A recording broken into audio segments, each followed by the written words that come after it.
Well, President Obama facing mounting pressure today to drop his support for a recent nuclear agreement with Iran and back a new round of sanctions. It comes after Tehran announced this week that it is now in the process of building a new generation of centrifuges for uranium enrichment, which critics say is a clear sign that Iran is backing away from its promise to curb its nuclear program. KT McFarland is a Fox News national security analyst and former Deputy Assistant Secretary of Defense during the Reagan administration. She joins us now to share some insights and her perspective on this. KT, this is really problematic because this is what critics of the president's plan had been talking about all along, that you cannot trust Iran. So why are we here?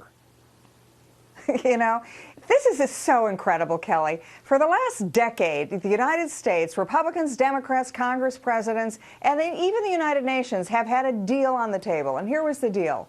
We would drop economic sanctions. The Iranians would stop their nuclear program.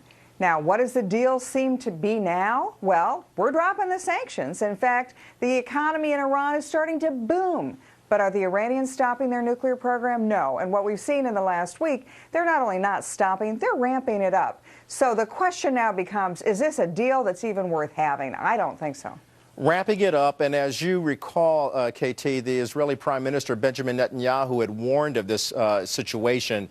He said if you start easing the sanctions or even giving the perception that you would be going lightly on the sanctions, that people would be standing in line waiting to build Iran's economic base and reward them with helping them build their nuclear program. So what happens now? How does the United States turn it back? Well, here's the problem. I'm not sure we can turn it back. Netanyahu was absolutely right. The Iranian Stock Exchange, for example, in the last month is going up 133%.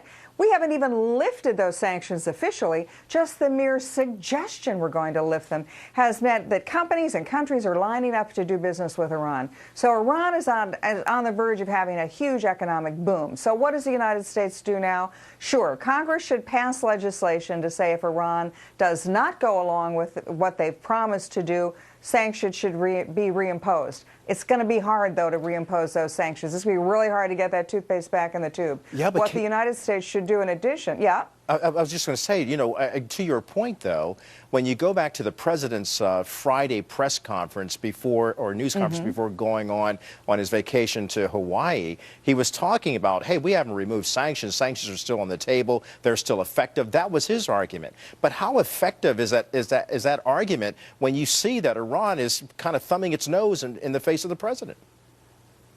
What Iran wants is the sanctions to be lifted, and they want a nuclear program. Now, why? Because they want to be the alpha dog of the Middle East. They want to be the economically, politically, and militarily most powerful country in the region, particularly because they think the United States is leaving. Now, President Obama may have said, look, we haven't eased sanctions, but in fact we have. And there's already evidence to that. It's come out in a number of reports, including the United Nations has even talked about it. What the United States should do now, though, is first of all repair our relations with the allies in the region, with Israel, with the Saudis. Assure them that they do not need to get nuclear weapons of their own. We don't want a nuclear arms race in the Middle East. The other thing, though, we need to do, Kelly, is as long as we're dependent on the Middle East, we, the United States, we, the world, as long as we need Middle East oil, we're in the middle of this. Right. If the United States immediately went for energy independence, we wouldn't even be having these conversations. And it's not like we don't have that option as well right here in our own country. But look, the bottom line here is how precarious of a situation might this be if we fail to act and do something about this?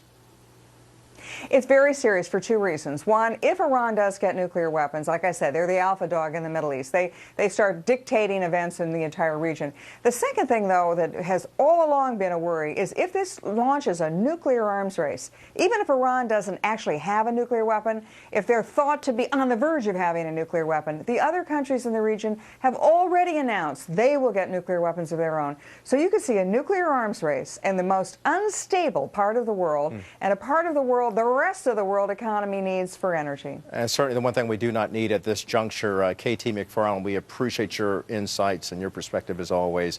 Have a great day. And by the way, I know I won't see you before then, but have a Happy New Year. Oh, Happy New Year to you too, Kelly. All right. Jamie? KT would like it too if you say go Navy. All right.